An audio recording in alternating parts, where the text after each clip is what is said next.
ये तो पता नहीं मैं किस किस की फरमाइश पे ये कलाम प्रोग्राम में शामिल करने लगा हूं।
और मेरी जात को सूखा हुआ, और मेरी जात को सूखा हुआ जंगल कर दो।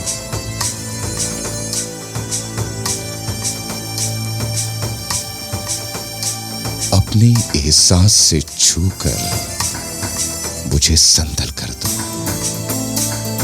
मैं कि सदियों से अधूरा हूं, मुकम्मल कर दो। ना तुम्हें होश रहे, ना तुम्हें होश रहे और ना मुझे होश रहे।